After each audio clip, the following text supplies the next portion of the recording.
इस सारी सूरत हाल में जब हम देख रहे हैं कि एक सियासी अदम इस्तेकाम की सूरत हाल है, तो इस सियासी अदम इस्तेकाम क्या मुआशरी इस्तेकाम हो सकता है मुल्क में? इस सूरत हाल को हुकूमत कहीं बेहतर करती हुई कोई पॉलिसी नजर आती है आपको?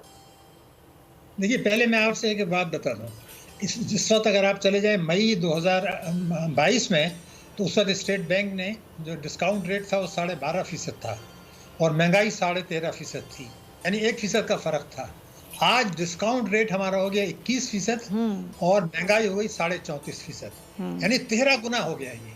तो क्या किसी को ये एहसास है कि ये जो 23 करोड़ आवाम है उनकी जिंदगी में क्या बर्बादी आ गई? उस पर बात करने की जरूरत है पहले, इसलिए कि कुफ्र का निज़ाम तो चल सकता है मगर जुल्म का निज़ाम नहीं चल सकता। मैं अभी आपको 1 मिनट में साबित कर दूंगा। एक स्कीम थी जिसका नाम था बहबूद, जिसमें बेवाएं, यतीम, बुजुर्ग, शहरी, ये सब लोग पैसा लगाते थे और उसमें ये कहा गया था, सारी दुनिया को ढंढोरा पीटा गया कि जनाब उसमें हम ज्यादा शरह मुनाफा दे रहे हैं। मैं आपको रिकॉर्ड पे बता रहा हूँ, दुनिया की तारीख में और पाकिस्तान की तारीख में इतना बड़ा जुल्म इस्तेसाल नहीं हुआ।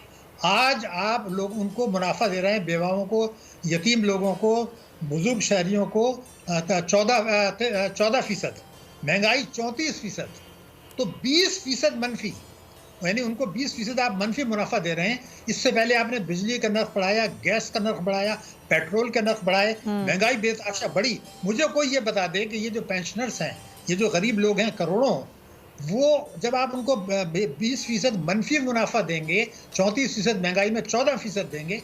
मुझे याद है आपसे कुछ अर्से पहले 20% दिया जाया करता था उनको और महंगाई 13% से नीचे थी, वो बात समझ में आती थी। तो ये जो आपने कानून तोड़ के कुफ्र के निज़ाम को चलाने की कोशिश कर रहे हैं, ये चाहते क्या हैं? मुझे पहले इस सवाल का जवाब दिया जाए, इसलिए कि मैं आपको कुछ और खतरात बताने चाहता हूँ। अब आप आ जाइए कौमी बचत पर। कौमी बचत में आप इस पर दे रहे हैं 13%, महंगाई 34% है। तो ये जो आप 21% मनफी दे रहे हैं, तो ये क्या लोग पागल हैं जो बैंक कौमी बचत में लगाएंगे? तो अगर ये कौमी बचत में नहीं लगाएंगे तो फिर कहाँ जाएंगे? फिर वो कहते हैं आप निकाल के पैसे जहन्नुम में जाएं। हम तो, गवर्नमेंट कहती है हम तो बैंकों से बॉन्ड भेज देंगे, वहां पर हम उनको 20% मुनाफा देंगे।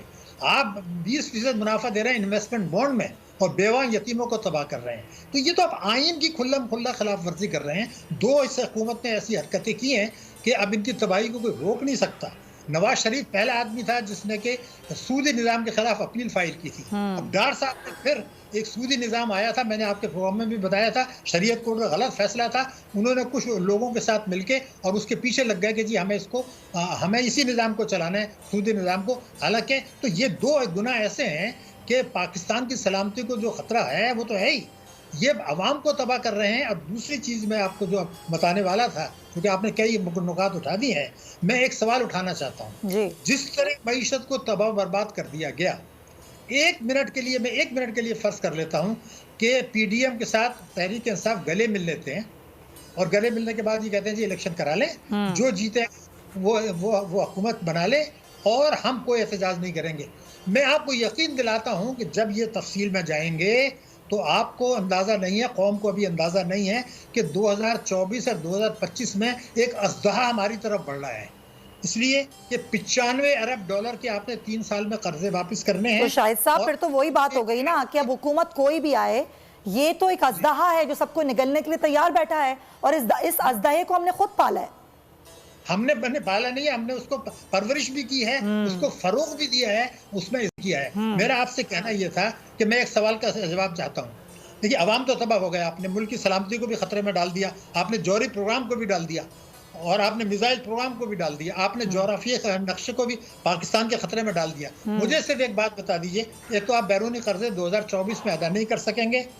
आपको मैं यकीन दिला रहा हूँ कि FATF दांत तेज कर रहा है। आपने खुद कहा, स्टेट बैंक ने कहा, हुकूमत ने कहा कि जनाब सट्टेबाजी हुई है, हुंडी हवाला हुआ है, तो यही तो मनी लॉन्ड्रिंग है, यही तो टेरर फाइनेंस है। सर ये जो हम IMF के सामने हैं, IMF की तमाम शराइत भी पूरी करते हैं, IMF अभी तक हमारे साथ स्टाफ मुआहिदा नहीं करता। अभी कुछ दिनों पहले आपने देखा होगा एक्सचेंज कंपनियों ने ये कहा कि हम आपको पैसे देते हैं, जो तमाम जो ओवरसीज पाकिस्तानी हैं उनसे जमा करके, और उसका एक हम मुआहिदा बनाते हैं, आपको IMF से कर्ज देने की जरूरत ही नहीं है। तो ये जो इस तरह के प्लान होते हैं, इस पर कोई वर्किंग क्यों नहीं होती? बाकायदा रिटर्न फॉर्म में ये वजारत खजाना को ये मीटिंग में कायमा कमेटी की बात की गई है।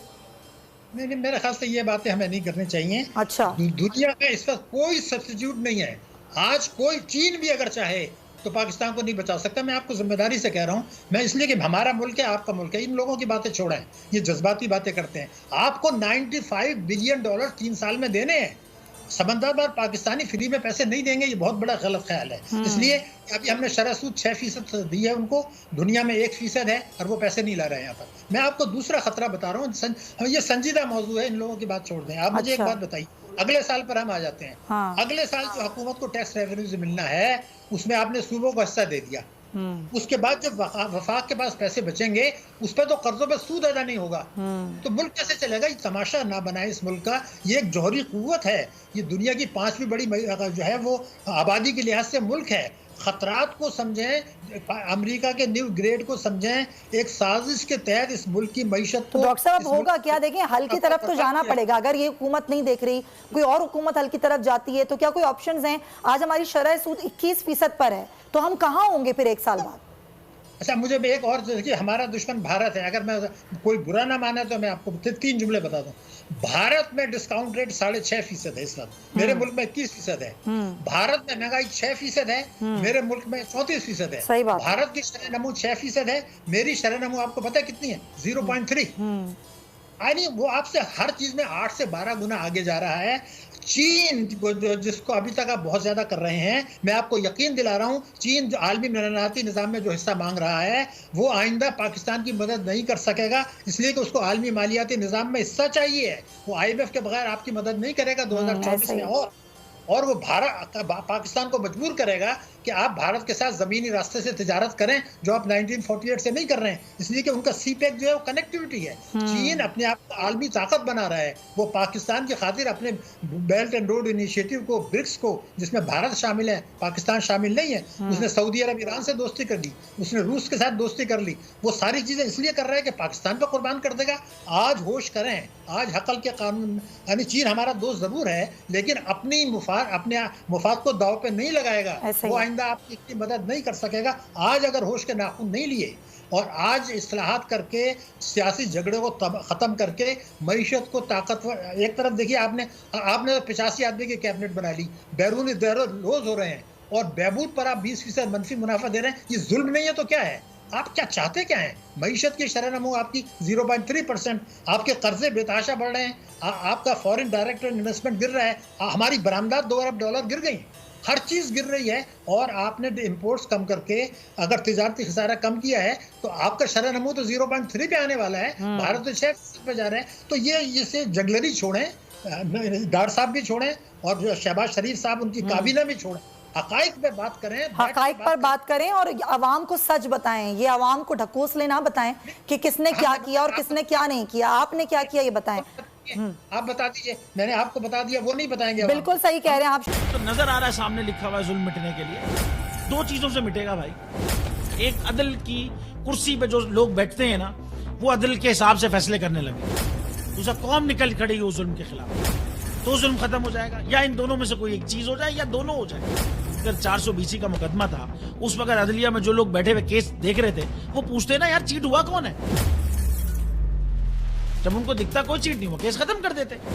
तो जालिम जुल्म कर ही नहीं पाता। 9 जजेस ने नोट बिफोर किया मेरे केस को, यार 1.5 साल चला। शख्सी जमानत का केस, सेम केस इस्लामाबाद में कर दिया। एक ही इल्जाम पे 2 केस हो नहीं सकते भाई। मतलब 60 दिन का वक्त होता है, 102 दिन के बाद मैं जीत गया, केस बरी हो गया, 102 दिन के बाद अपील फाइल की, एक्सेप्ट कर ली। नहीं करते ना एक्सेप्ट, खत्म हो जाता ना जुल्म यार। भरी अदालत में मुझे बरी कर दिया, फिर पता नहीं क्या हुआ, 2.5 घंटे बाद का नोट बिफोर, मैं नहीं सुनता ये केस। खड़े रहते अपने फैसले, मिट जाता जुल्म। अल्लाह ताला ने बिठाया इन कुर्सियों पे इनको यार, ये अल्लाह ताला की तरफ से फैसले करने हैं। तो या तो ये फैसले आएंगे, जुल्म मिट जाएगा, या कौम खड़ी हो जाएगी जुल्म के खिलाफ।